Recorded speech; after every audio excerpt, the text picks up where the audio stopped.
Aplicativos e sites de namoro têm ganhado cada vez mais popularidade com o passar do tempo. Mas à medida que a tecnologia evolui, evoluem também os golpes amorosos. Nesse ambiente virtual, perfis sedutores são utilizados como iscas por indivíduos que se aproveitam da ingenuidade e do desejo por amor e companheirismo para aplicar suas fraudes. Por trás de perfis sedutores e promessas de amor eterno, escondem-se golpistas hábeis em manipular emoções e enganar suas vítimas. O resultado é um rastro de prejuízos financeiros, muitas vezes devastadores. Nos próximos minutos, vamos mergulhar em uma realidade muitas vezes obscura e dolorosa, onde a busca por amor e conexão é explorada de maneiras cruéis e fraudulentas.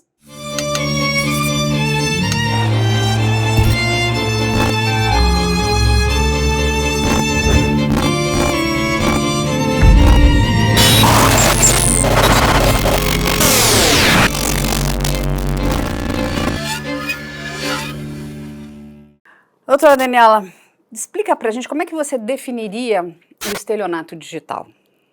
Certo, o estelionato ele é um crime já conhecido há muito tempo, né, artigo 171 do Código Penal, e o que a gente fala é que é simplesmente o estelionato digital ou virtual, ele é uma extensão do que já acontecia no mundo físico. Então, a pessoa ela usa de uma fraude para obter uma vantagem econômica ilícita, né, e aí isso pode acontecer por algumas formas, mas principalmente pelo que a gente chama de engenharia ou engenhosidade social, que é você enganar a pessoa, ludibriar, manipular de diversas formas, né, para a pessoa poder te fornecer ali alguma informação ou clicar em algum link e assim você obter uma vantagem, né? Então eles convencem a vítima a depositar valores baseado em alguma história e aí pode ser um estelionato digital por conta hackeada no Instagram, por exemplo, né, anuncia ali o investimento e consegue o Pix, ou até mais elaborados, né, via aplicativos de relacionamento, ou via uma amizade mesmo, via um relacionamento mais longo. A gente fala que, às vezes, as pessoas pensam que o golpe é só rápido, né,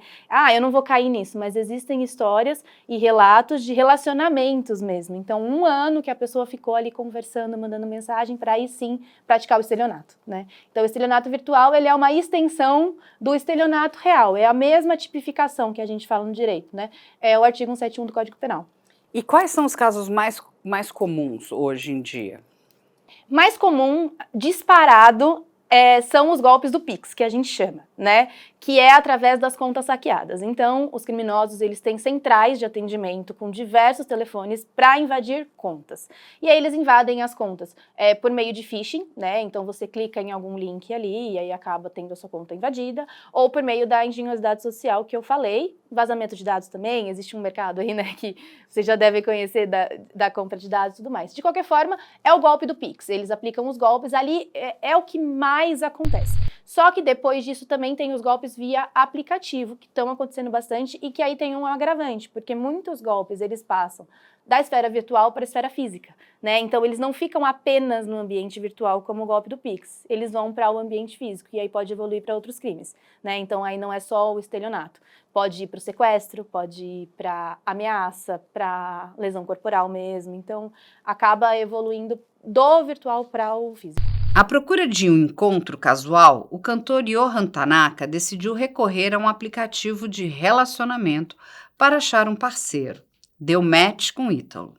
Logo estavam trocando mensagens mais íntimas e afetuosas com um homem que se apresentou sendo um advogado criminalista. O romance via Grindr foi evoluindo e logo marcaram de se encontrar presencialmente. Ali começava o golpe. Ítalo mencionou que havia perdido a chave do seu apartamento, uma justificativa para ficar mais tempo na casa de Johan.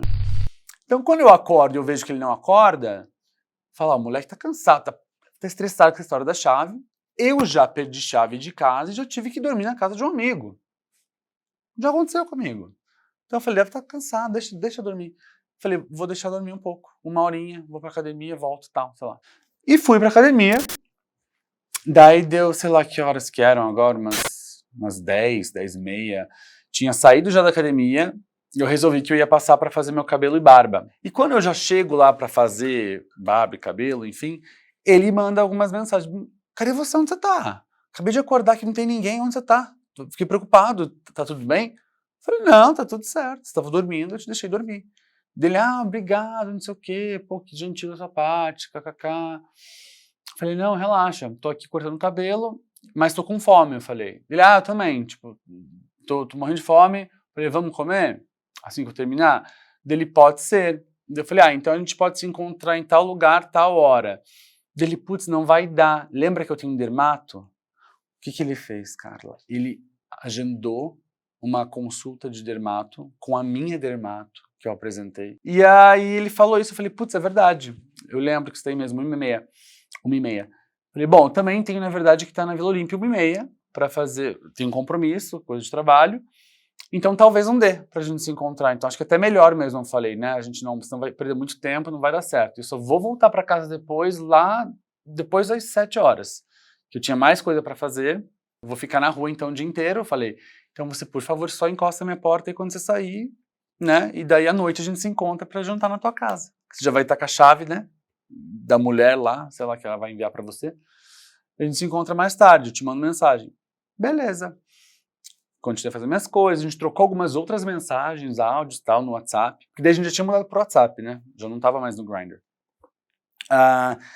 Aí eu acho que 1h30 foi a última mensagem dele, que ele falava assim, putz, tô atrasado, tô no carro, atrasado, chamei um carro aqui de aplicativo, tô atrasado, 1h30. Passou o dia, fiz minhas coisas, esqueci do telefone também, mandei algumas mensagens, mas eu deixei quieto. Só fui pegar quando eu terminei meu dia, que era mais ou menos acho que umas 6 horas, 5h30, 6 horas, que eu peguei meu telefone e falei, putz, preciso falar pra ele que eu tô indo embora, né? Porque a gente tinha combinado de talvez jantar. Falei, deixa eu mandar uma mensagem, saber onde que ele tá, pra gente se programar pra noite. Daí eu vi que as minhas últimas mensagens não tinham chego mais. Tava só um tiquezinho no WhatsApp. Falei, vai, que estranho, né? Enfim, tentei ligar pelo WhatsApp, chamou, não atendeu. Liguei no telefone normal, caixa postal. E aí, não respondeu. Cheguei em casa, falei, bom, uma hora ele vai responder. Chego em casa, tá tudo certo, né? Casa intacta, tal, nada, tudo no lugar. Abro a minha porta do meu quarto ali e a cama tá feita. Cama feita, bonitinha, cama. Daí eu olho do lado da cama, tá o tênis dele. Falei, ué, deixa o tênis? E um tênis bom, não era um tênis todo ferrado, rasgado, tênis bom. Falei, beleza, bom, já imaginei aqui que, sei lá, o que eu imaginei? Imaginei que tava indo numa clínica de dermato nos Jardins, talvez achou que não queria ir com tênis de corrida. Sei lá, achei isso na hora. Pensei, né, pô, será que ele quis, né, tá mais bem arrumadinho? Sei lá, não sei. Olhei pra uma prateleira que eu tenho de tênis e sapatos. Falei, provavelmente pegou o meu então, né? De fato, não tava ali um dos meus tênis. Um tênis que ele tinha falado no dia anterior, que ele já tinha brincado, falado, me manda um desse, me traz um desse quando você voltar de LA a próxima vez, kkkk, sabe? Tipo, a brincadeirinha, se pegar, né? Se colar, colou. E eu nem fui procurar mais coisa que ele pudesse ter levado. Eu simplesmente passei o olho em cima da minha mesa de trabalho ali, de mesinha de escritório, né? Cadê meu MacBook, cara? Não tava mais ali. Falei, não acredito. Mas assim, na hora, a minha reação não foi, não acredito, filha da mãe levou meu computador. Não foi essa a minha reação. Pra você ver como... Falei, ué, cadê o meu computador? Será que eu levei meu computador? Não levei meu computador. Imagina, como que ia levar? Eu não tinha o que fazer com ele na rua hoje. Nunca levo. E fiquei tentando entender o que estava acontecendo. Não caiu a ficha que ele tinha roubado, furtado o meu computador. Não caiu. Não é só o prejuízo financeiro, né? Tem uma questão de um prejuízo emocional muito grande, porque é todo um desgaste. A pessoa que sofre, né, esse determinado crime, ela fica muito impactada.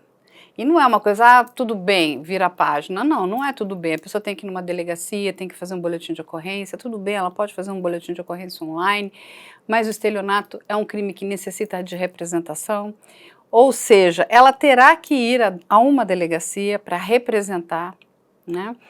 Não é uma ação incondicionada. Então, assim, a grande maioria das pessoas não sabe disso, então faz o boletim de ocorrência, depois diz, mas nada aconteceu, aí você pergunta, mas você foi representar? Não, mas eu tenho que fazer isso. Então, é uma guerra que só quem perde, de novo, é o consumidor, que é o elo fraco aqui, né, nessa estrutura toda.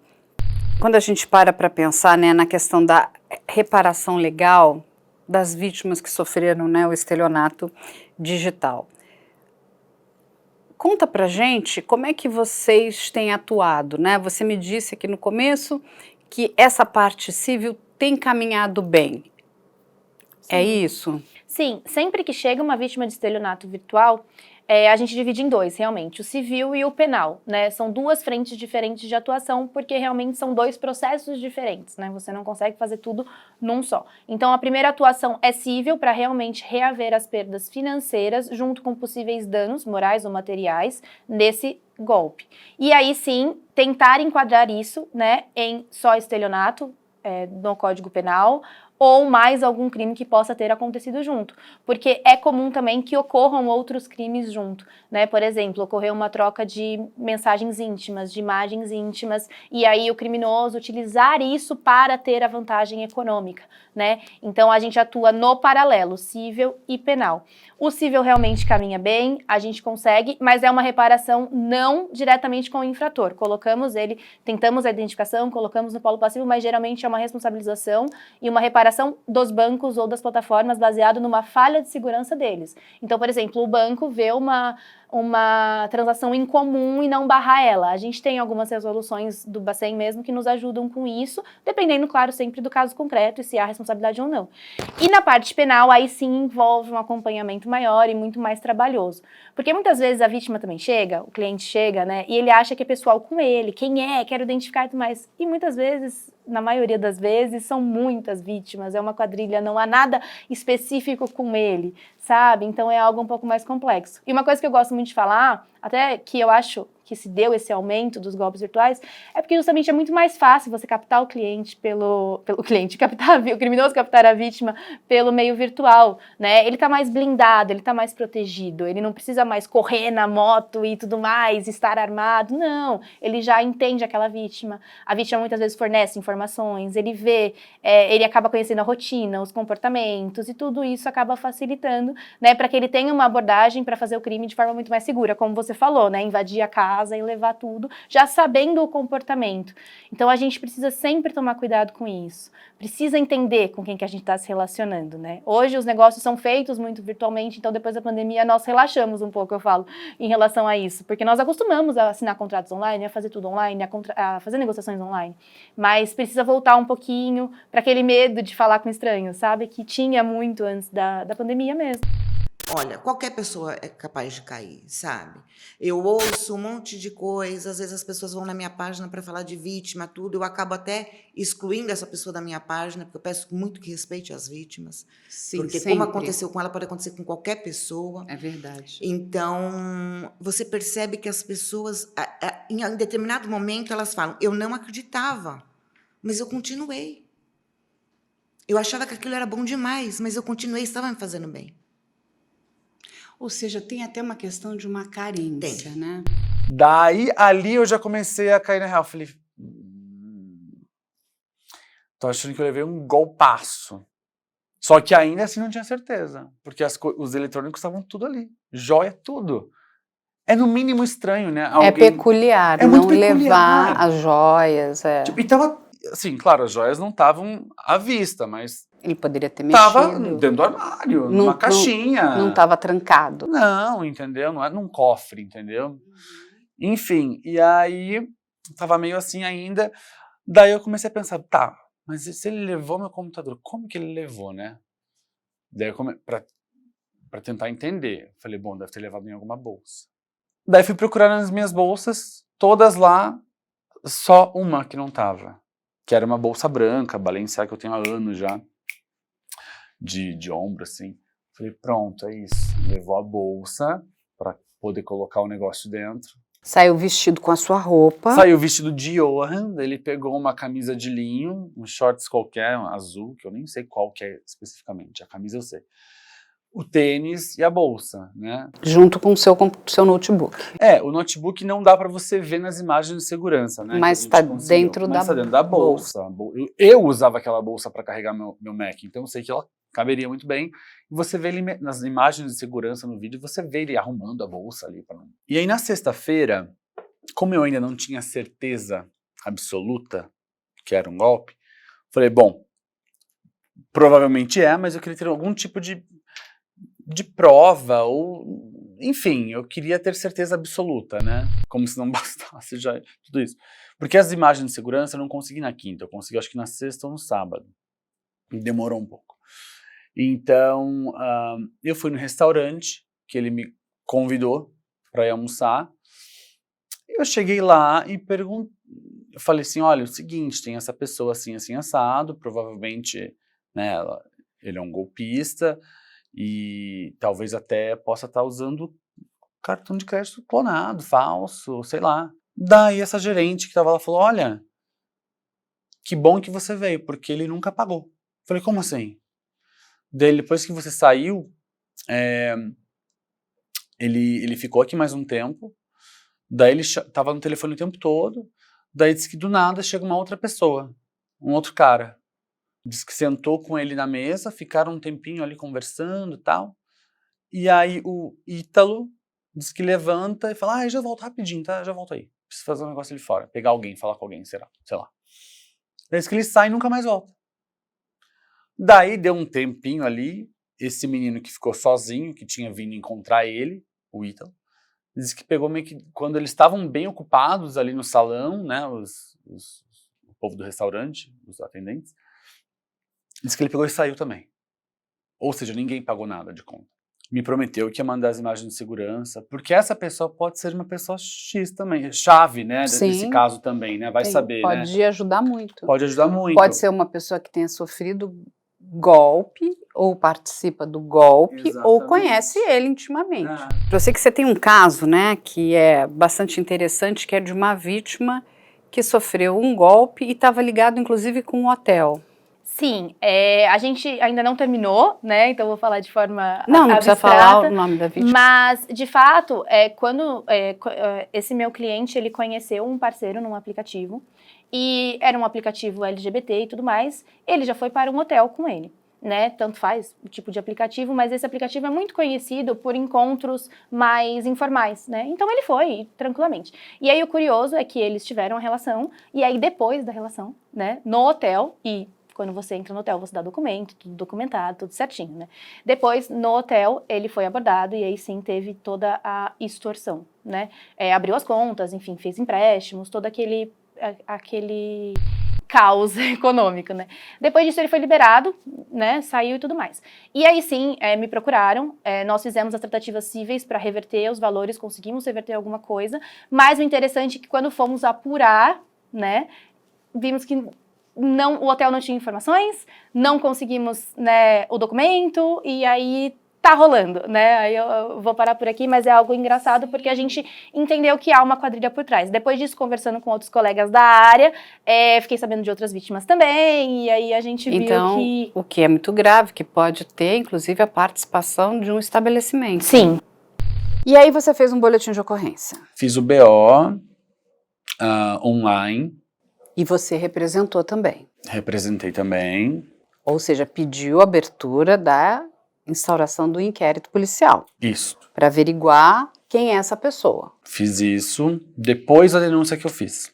Mas você fez uma denúncia também nas suas redes sociais. Fiz. Isso foi na sexta, né? Que eu tive a certeza daí que era um golpe, né? Porque aí já era muito óbvio, não tinha mais o que pensar. Então, fiz uma série de vídeos desde o início, falando do golpe que eu sofri, no valor de aproximadamente R$15 mil em bens, né?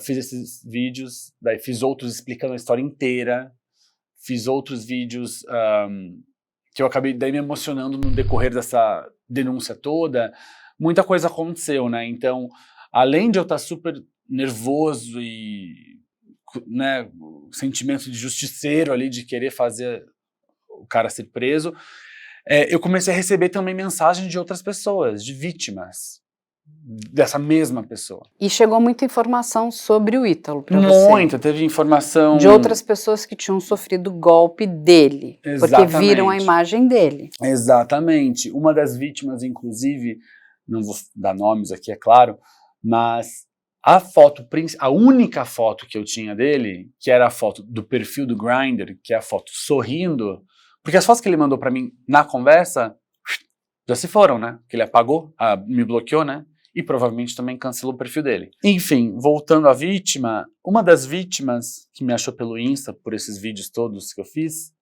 ela mandou mensagem e falou, olha, eu que fiz essa foto dele. Falei, o quê?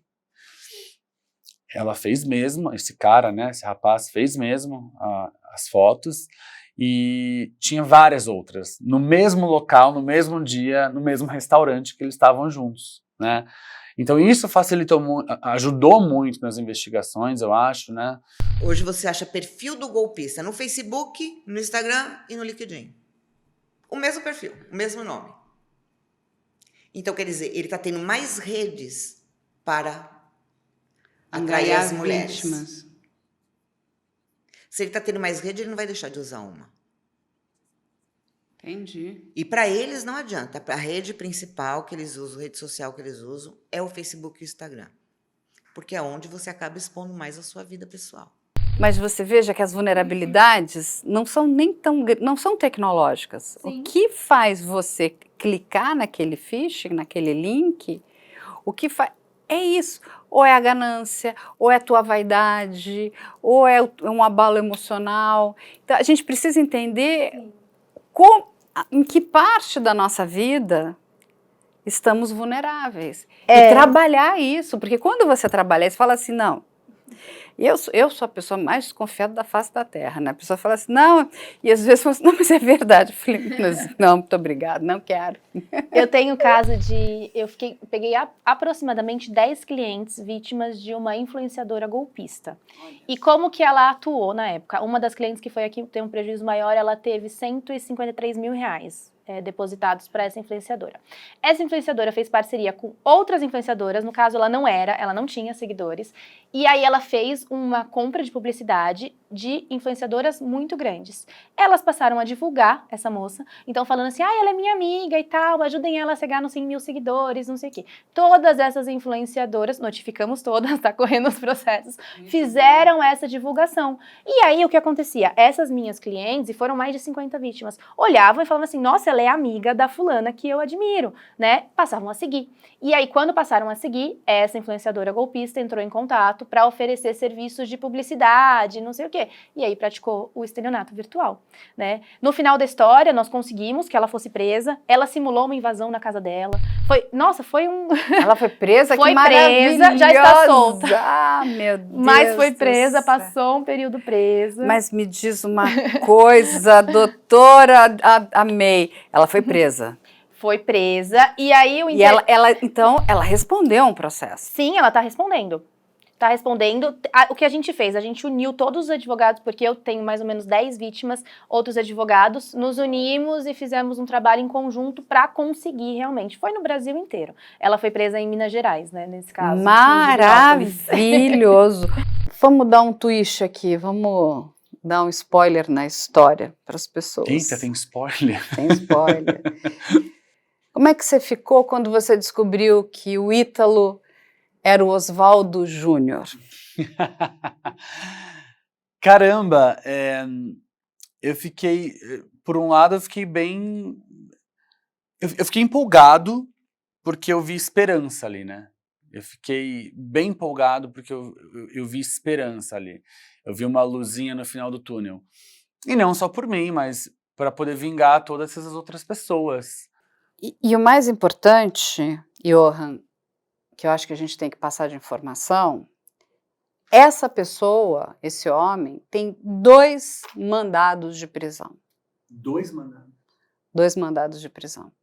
Ou seja, independente do que ele fez com você, ele já cometeu outros crimes. E a justiça brasileira está à procura de Oswaldo Júnior. E vamos deixar aqui bastante claro que o Johann fez um boletim de ocorrência. Sim. Mais importante ainda, é uma ação que precisa de representação, o Johann representou, ou seja, ele disse para a autoridade policial que ele deseja que isso seja investigado. Sim. Primeiro porque foram furtados, né, coisas muito importantes da vida dele. Gente, um computador tem as suas informações Trabalho, pessoais, tem trabalho, tem tudo, né? Enfim, fora outras coisas que são, né, bens pessoais, mas ele tem ligação afetiva. Sim. Mas o que eu percebo é quando os clientes chegam até mim, seja uma questão civil ou penal, eles não sabem o direito deles. Então a gente precisa realmente fazer um trabalho de educação digital. As pessoas estão na internet e muitas não sabem o que elas têm direito àquilo. Muitas pessoas se acostumam com o que acontece, né? Então eu tenho grandes influenciadores, empresas digitais que foram punidas e aceitam, né? Recebem lá a mensagem de que violou os termos de uso, muitas vezes acusações graves, né? Como pirataria também, acusações de crimes que a plataforma coloca, você violou os termos de uso, e não é verdade, né? Então, entendo que é feito por inteligência artificial, mas precisa realmente existir esse cuidado. Sim, e aí quando a gente, vamos voltar aqui de novo aqui para o estelionato digital, quando a gente pensa nas penalidades, as penas serão as mesmas para... O estelionato ele pode ser digital, real, a pena é a mesma.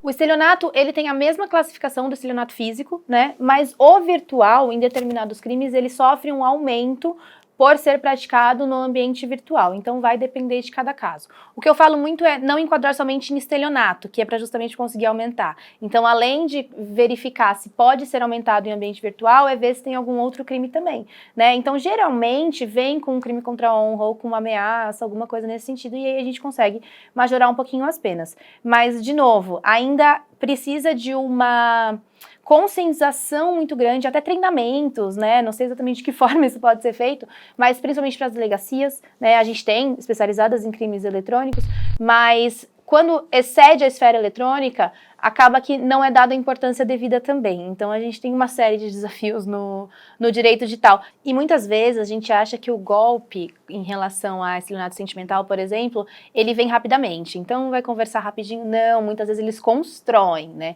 Então, enviam áudios, enviam fotos, vídeos. É construída uma confiança mesmo, até que a pessoa começa com pequenos valores, né? Então, até que a pessoa vai criando confiança e aí quando vê... Você percebe que as vítimas, ou, por exemplo, no caso do romance escândalos, ou elas perderam uma pessoa muito próxima, não necessariamente é marido ou mulher, pode ter sido pai, mãe, né? Elas perderam uma pessoa muito próxima, acabaram de se separar, ou o casamento não vai bem. Entendi. Então tem sempre um problema. Você começa a conversar com elas, você percebe que ali está o problema. Tem sempre um problema. Muitas falam, mas meu casamento não estava bom, era o que eu queria para me separar, pedi a separação, sabe? Tem casos de vítimas que chegaram a se separar esperando que ia encontrar essa pessoa, aí depois viu que era o golpe, entrou em contato conosco, tudo. Algumas chegaram a reatar o casamento, porque muitas vezes o marido nem estava sabendo do que tinha acontecido, e outras não, porque já tinham exposto que estava apaixonada, isso e aquilo. Mas elas normalmente estão distantes dos filhos também. Você percebe que muitas dos filhos moram em outro estado, outro país, outra cidade. Solitárias. São mulheres extremamente solitárias e que, por incrível que pareça, a gente fala as coisas, as pessoas não têm a educação para lidar com o mundo cibernético. Isso é um outro problema, o analfabetismo digital. Isso. Ela não tem essa educação. Ela acha que, por exemplo, ela tem uma rede social, alguém pede para adicionar, ela vai adicionar, legal, mais um amiguinho. Né? Mesmo que ela ainda não viu a maldade que está tendo em adicionar aquela pessoa. Só que eu costumo dizer assim, qualquer tipo de rede social sua, a partir do momento que você adiciona, é a porta da sua casa. É a porta da sua sala. Você está pondo para dentro. A pessoa está tendo contato à sua vida social, está tendo contato à sua vida profissional, aos seus amigos, que estão, muitas vezes, respondendo uma mensagem sua. E o que acontece? O romance scam ele teve uma mudança de rota assim, em algumas quadrilhas, principalmente do Yahoo Boys. Você percebe que alguns deles estão migrando para sextorção. Mas por quê? Porque eles acharam a facilidade de, enquanto estão nesse romance, chega para a mulher e fala: me manda um vídeo, me manda uma foto. E ela manda, né? Ela manda aquele vídeo, aquela foto. O estrago que ele faz, aonde que está? Está na rede social dela.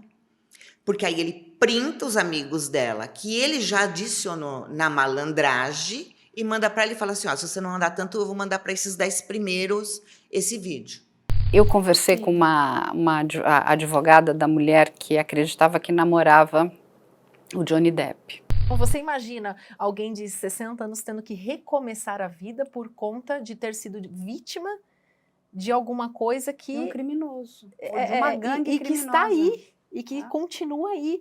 Porque o principal, todo mundo me pergunta: doutora, por que não entrou com uma ação contra o criminoso? Me desculpa, mas eu não sei quem é o criminoso. Eu sei quem é o titular da conta corrente em que ela fez depósitos. Mas segundo a mesma conversa que ele dizia, esta conta é de um conhecido do meu advogado. Ou seja, ele em momento algum disse: deposite na conta que eu tenho com outro nome no Brasil, ou qualquer coisa nesse sentido. Então, pode ser que essa pessoa esteja envolvida, pode ser que essa pessoa também tenha sido enganada. A gente não sabe a realidade dessa história, né? Por isso a gente resolveu responsabilizar o banco, até porque o banco, ele devolveu um pouco mais de R$6.000. Entendi. Então, ela depositou R$208.400 através de 3 depósitos na conta dessa pessoa, desse Antônio, alguma coisa que eu não me recordo do sobrenome, que era o titular da conta corrente no banco. E depois de informar o banco que tinha um site na internet onde aquela conta era identificada como conta de golpistas, que várias pessoas que sofreram golpe tinham feito depósitos nessa conta, nós comunicamos o banco antes mesmo de distribuir qualquer ação, para que o banco tomasse uma medida, porque o objetivo era evitar expor a situação, evitar expor o que aconteceu com ela. E aí o banco foi e me fez uma transferência de R$6.000 e poucos para a conta dela. E na defesa, o banco disse: não devolveu-se o restante porque não tinha saldo. Então, ele assumiu essa responsabilidade. O banco bloqueou a conta desse titular sob o argumento que se tratava de uma conta que recebia créditos de origem de fraude, de golpe. Então, o banco reconheceu a existência disso. É óbvio que o banco não vai ficar monitorando cada depósito que é feito nas nossas contas, mas se tratava de uma conta com menos de 2 meses de existência, que só recebia depósitos de mulheres, os depósitos eram de valores altos. Então, é uma obrigação dele. Essa senhora passou R$600.000 para o golpista. E assim, é tão triste a história, porque não é só a perda financeira. Sim, mas é toda a destruição, sabe? Ela falou: ela não sai de casa, ela não quer comer, ela está emocionalmente abalada e destruída. Então, assim, a própria advogada está também fazendo um trabalho, né? Assim, lógico, está correndo, né, nas questões jurídicas, mas está prestando uma assistência para uma pessoa que... Muito psicológico, né? Eu estava até, já comentei, né, nesse caso mesmo, já tive outros também, em que nós somos atacadas pessoalmente quando a gente trabalha. Porque quando a gente se envolve com influenciadoras ou pessoas que criam perfis fakes, eu já fui atacada pessoalmente, colocarem a minha foto falando de mim. Eu tenho perfil na rede social, né? Então acaba que eu fico um pouco mais exposta, porque compartilho, converso. Então pegando meus vídeos e tudo mais e colocando. Então a gente acaba ficando exposta também, é lógico, todos serão devidamente, né, notificados e tudo mais. Mas muitas vezes eu até nem foco nisso quando acontece comigo, eu foco no cliente mesmo, porque ocorre esse abalo mesmo, né? E aí ele fica mais chateado ainda de falar: olha o que estão fazendo com você, doutora. Eu falo: não, imagina, comigo não tem problema, né? Vamos resolver aqui. Esse caso que eu comentei, até um abalo emocional que não foi amoroso, mas ela se fazia de amiga. Então, foi baseado numa ilusão de que seria amiga com as influenciadoras, e aqui um papel importante também desses profissionais, né? Eu advogo para muitos deles que fazem o trabalho correto, mas tem muitos que não têm responsabilidade. As pessoas, elas levam a sério, as pessoas admiram, as pessoas se inspiram, né? Então, é uma profissão que tem que ter responsabilidade. O ganho, né? Hoje a gente tem um caminho nesse sentido, já de responsabilização das plataformas, mas em relação aos bancos digitais, porque começaram a ter muitos golpes pelos bancos digitais justamente não fazerem essa autenticação de forma correta. E eu faço um paralelo com isso. né? Então, acredito que se as plataformas tivessem realmente um critério, pelo menos de um único CPF, né, uma única conta e a pessoa precisa enviar uma foto, um pouco parecido com a verificação que a Meta faz, né, para você ter o verificado no Instagram. Então, seria uma alternativa. Eu acho que a gente cai muito no embate, isso de não ter representação no Brasil e tudo mais, que é a regulamentação das redes, né, que se tornou algo político, mas não é algo político, é algo que no dia a dia de quem trabalha com direito digital precisa ser visto, porque realmente a gente não tem base para obrigar a plataforma a fornecer, né, esses dados. Como advogados nós entramos, pedimos ordens, mas aí cai em todo o processo judicial, não consegue citar, não tem representação e tudo mais. Então existem plataformas como a Meta que a gente tem, né, a sede do Facebook Brasil, então a gente consegue contato com os advogados. O Telegram não tem base no Brasil, mas nós temos o escritório de advocacia também que muitas vezes colabora, então conseguimos. Mas esses aplicativos de namoro ainda ficaram, né, de escanteio e acontece muito inclusive sequestro, né? Eu já tive cliente de marcar encontro por meio de aplicativo de namoro e quando chega lá é sequestrado, né? Então passa realmente da esfera virtual e a gente carece de uma legislação mais especializada nisso, que realmente ampare tanto o judiciário mesmo, porque eu não só culpo o judiciário, os delegados, a gente não tem, é tudo muito novo ainda, né? Como fazer isso, como exigir isso. Cai um pouco também na questão das plataformas de jogos online também. As sedes são fora do Brasil, aí a gente fica incapacitado de cumprir as leis brasileiras, né? Infelizmente, é assim, mas eu acredito sim que deveria ser feito um sistema de verificação e uma única conta. Uma coisa que a gente vê muito também estendendo um pouco é das plataformas, por exemplo, os golpistas fazem anúncios de golpes também, né, para alcançar um público maior, muitas vezes que se tornam crimes depois, não só de estelionato, e as plataformas também nada fazem,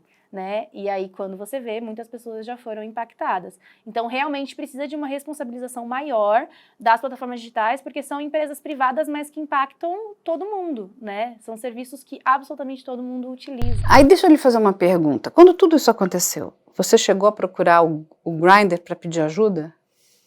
Não. Não, porque eu já sei meio que da fama do Grindr de não dar apoio.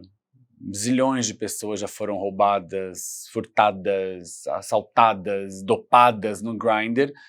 Assim, coisas de você ver na internet, amigos, conhecidos, e nunca deu em nada, né? Não, exatamente, porque vamos dizer, o serviço é interessante, né? E eu acho que todo esse universo digital, ele fez as pessoas, né, ganharem tempo, né, aproximou pessoas, né, aproximou negócios, mas ao mesmo tempo a gente tem essa vala de problemas que parece um tanto quanto insolúvel, né, e é uma guerra, né, vamos dizer, né, uma guerra de forças, porque por um lado a gente tem as Big Techs, que elas são empresas bilionárias, por outro lado a gente tem o elo fraco, que é o consumidor, que ele entra dentro da plataforma e essa coisa, mas o serviço é gratuito, a gente sabe que isso é uma falácia, porque você recebe, né, publicidade o tempo inteiro, então de gratuito ali não tem nada, né? Gratuito seria se eu tivesse a possibilidade de não receber nenhum tipo de publicidade ou de propaganda. E também não ficasse registrado o nosso comportamento na plataforma, né? Porque eles registram absolutamente tudo. Exatamente. Então, assim, como eles ganham em cima dos nossos dados, né? E eles lucram muito com muita publicidade, eu entendo que eles deveria haver ali uma obrigação de proteção daquele determinado consumidor. Uhum. É assim, legalmente, né, entrando com os processos, a gente consegue uma responsabilização das plataformas, muito na esfera civil, de indenizar mesmo, então tanto pelo Código de Defesa do Consumidor quanto o Código Civil, então um dever de reparação de danos mesmo. Muito por isso que você falou, de ser um serviço gratuito, mas não é, porque existe uma relação de confiança, existe uma troca ali, mesmo que não financeira, né, e que eles claramente lucram, hoje já não é segredo para ninguém. Então isso é um entendimento pacificado, aqui em São Paulo principalmente, é muito tranquila a atuação, assim, a taxa de sentenças favoráveis ao consumidor são altíssimas contra as plataformas, principalmente pelo modo que eles atuam também, porque eles negam absolutamente tudo, eles não fornecem dados, eles não colaboram, né, precisa de um trabalho muito afinco, assim, do advogado mesmo para conseguir retorno entorno das plataformas. Mas indo mais para a parte penal, a gente não tem um amparo mesmo. A gente tem o Marco Civil da Internet, que também nos ajuda, né, que traz aí a questão de remoção de conteúdo, traz a questão realmente deles guardarem os dados e tudo mais, mas é algo que ainda precisa ser realmente aprimorado, né? Mas vamos falar então das plataformas que colaboram. Quem seriam essas plataformas que estão de fato fazendo alguma coisa ou tentando fazer alguma coisa? Olha, é difícil generalizar porque, como eu falei, depende muito do caso, né? Existem alguns casos que, por exemplo, a Meta colabora e existem outros que ela é terrível. Então, depende do assunto. O Google costuma colaborar mais. Eu gosto de trabalhar com o Google, eu falo, acho organizados. A Apple, se tem algum problema, é mais difícil, mas também costuma. TikTok também costuma colaborar. Que tem sede no Brasil e que a gente tem um contato mais próximo. Agora, os outros dependem muito do caso concreto, né? Hoje acaba que a gente trabalha muito com a Meta, porque é onde está a maioria, né, desses casos, inclusive quando vai ocorrer, por exemplo, uma sextorção, alguma coisa nesse sentido, que é o uso de fotos íntimas, né, para fazer uma extorsão, geralmente é pelo Instagram, né? As plataformas de conteúdo adulto, eu tenho influenciadoras que trabalham, que acabam também agindo de forma correta, por incrível que pareça, que a gente notifica e que de fato entendem ali, não, esse não pode e tal, mas depende muito do caso mesmo, depende muito do assunto. O que eu sinto é que não importa muito o que está no Marco Civil da Internet, importa o que os termos de uso deles dizem. Então, sempre que a gente vai argumentar, a gente baseia nos termos de uso da plataforma. Então, eu sempre falo, olha, a sua empresa está dizendo que não aceita esse tipo de conduta, então você precisa me ajudar porque no seu contrato, né, está dizendo isso. E aí é por aí que a gente tem que trabalhar.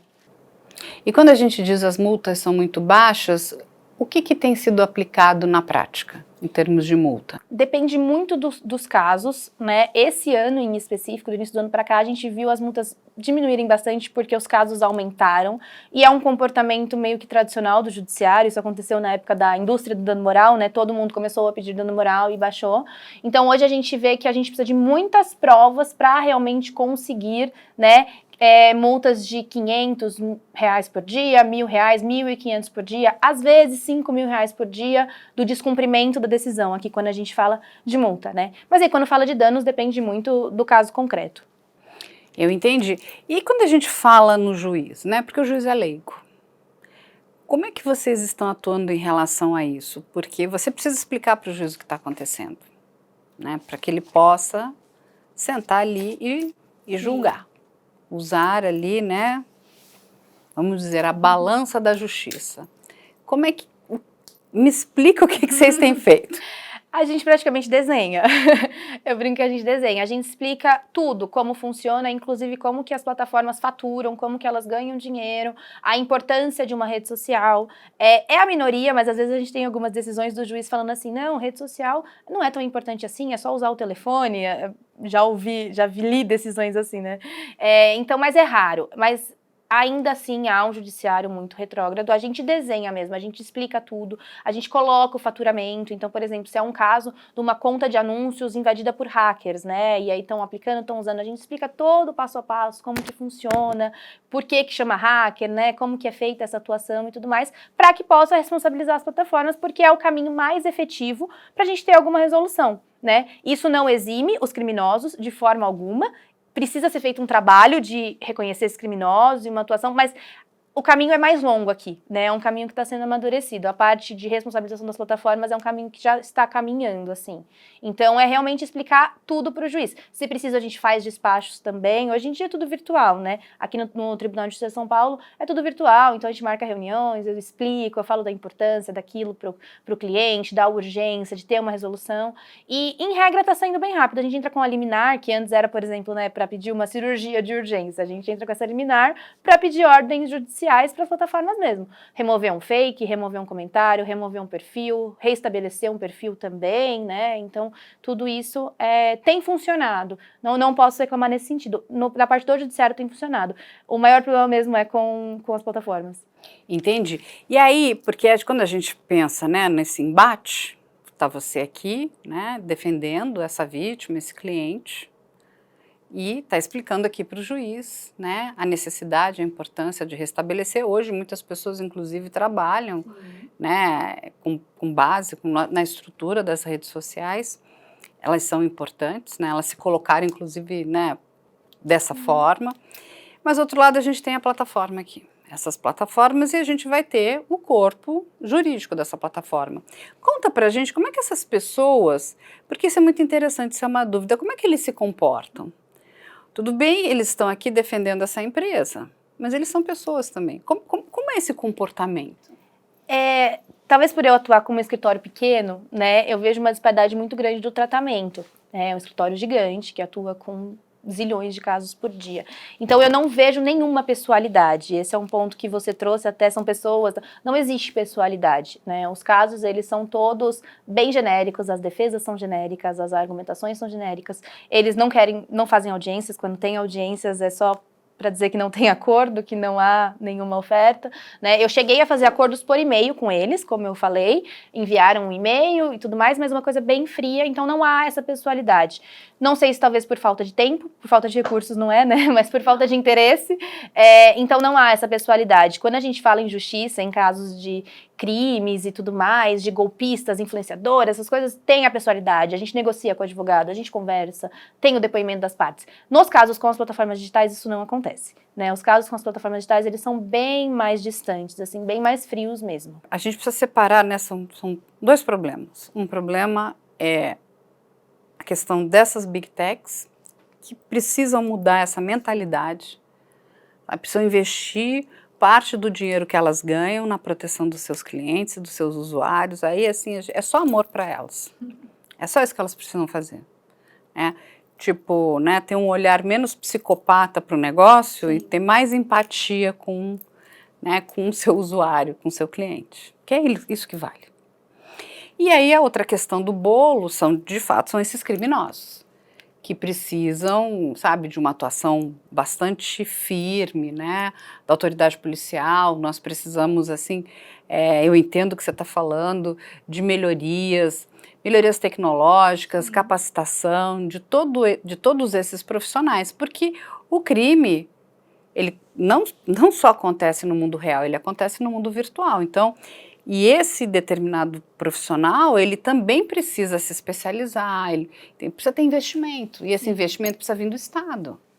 E é interessante falar isso, porque se tratando de direito digital, muitos profissionais, inclusive, não sabem de tudo que eles precisam incluir, por exemplo, numa ordem judicial, né, num ofício. Então, por exemplo, eu já tive casos de proibir a pessoa de utilizar a rede social X para praticar um crime, só que a outra não estava coberta, então ela começou a praticar na outra.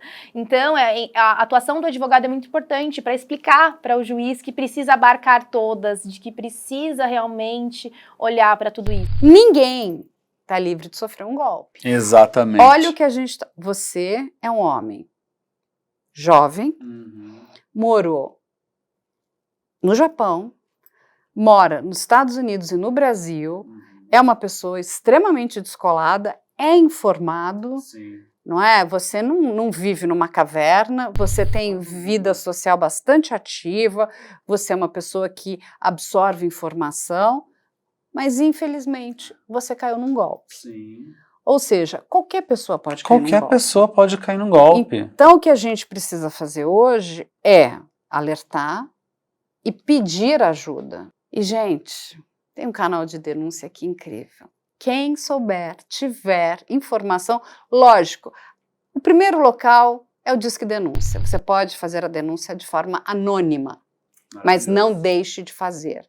Você não está só ajudando o Johan, são muitas outras vítimas. Essa pessoa merece ser presa. E o que acontece hoje também é que, como não existe aquela autenticação que a gente conversou no início, a pessoa pode criar até uma outra conta, enfim, pode burlar tudo isso mesmo que não por ela. Então pode ser que ela tenha uma ordem judicial, né, que ela não possa, mas hoje existem estratégias até de marketing, né, de que você consegue um alcance com as pessoas sem usar a sua imagem. Então, realmente, essas discussões são muito importantes para a gente conseguir evoluir nesse novo mundo digital mesmo.